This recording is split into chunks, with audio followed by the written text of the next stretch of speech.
মাত্র কয়েক সপ্তাহের ব্যবধানে যা ঘটেছে তা এক দশকের ভারতীয় রাজনীতিতে প্রায় অকল্পনীয়। প্রশ্নপত্র ফাঁসের প্রতিবাদে গড়ে ওঠা এক তরুণ আন্দোলনের চাপে শেষ পর্যন্ত পদত্যাগ করতে হয়েছে শিক্ষামন্ত্রী ধর্মেন্দ্র প্রধানকে। আর সেই আলোচনার কেন্দ্রবিন্দুতে ছিল ইনস্টাগ্রাম, যেখানে ককরোচ জনতা পার্টি মাত্র কয়েকদিনের মধ্যে জড়ো করে ফেলে প্রায় 2,20 লাখ অনুসারী। নির্বাচনের আগে এটি এখন প্রধানমন্ত্রী নরেন্দ্র মোদীর জন্য সবচেয়ে অস্বস্তিকর রাজনৈতিক সংকেত। পুরো আন্দোলন মোদী সরকারকে গদি রক্ষার চিন্তায় ঠেলে দিয়েছে। আন্দোলন শুরুর 5 সপ্তাহ পর 75 বছর বয়সী মোদী একটি সেলফি ভিডিও প্রকাশ করে। সেই ভিডিওতে আন্দোলনকারীদের কষ্টে ব্যথিত হওয়ার কথা জানান এবং পরিস্থিতি সামাল দেওয়ার আশ্বাস দেন। কিন্তু ততক্ষণে দিল্লি থেকে শুরু হওয়া বিক্ষোভ সারা দেশে ছড়িয়ে পড়েছে। পুলিশের দমনপীড়নের পরও আন্দোলন থামেনি। শেষ পর্যন্ত শিক্ষামন্ত্রীর পদত্যাগে আন্দোলনকারীদের সবচেয়ে বড় বিজয় হয়ে আসে। ককরোচ জনতা পার্টির তরুণ সমর্থকেরা র্যাপ গান, দেয়াল লিখন এবং প্লাকার্ডে প্রকাশ্যেই মোদীকে ব্যঙ্গ করতে শুরু করেন। এমন দৃশ্য গত এক দশকে খুব কমই দেখা গেছে।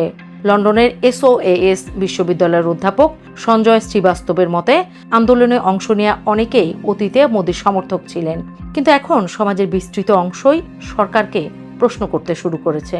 বিশ্লেষকদের মতে, মেডিকেল ভর্তি পরীক্ষার প্রশ্নপত্র ফাঁস কেবল একটি উপলক্ষ।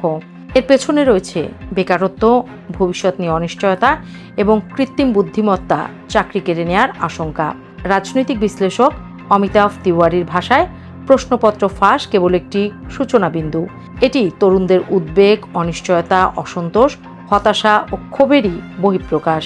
তিওয়ারি আরও মনে করিয়ে দেন, ভারতের 18 থেকে 40 বছর বয়সীরা জনসংখ্যার প্রায় 40% হলেও লোকসভায় তাদের প্রতিনিধিত্ব মাত্র 10%-এর মতো। অন্যদিকে বর্তমান মন্ত্রিসভার গড় বয়স 60 বছরের বেশি। ফলে সরকার জেনজি প্রজন্মের ভাষা ও প্রত্যাশা বুঝতে ব্যর্থ হচ্ছে বলে মনে করছেন তিনি। আগামী বছর উত্তরপ্রদেশ, পাঞ্জাব ও মোদীর নিজ রাজ্য গুজরাটে নির্বাচন।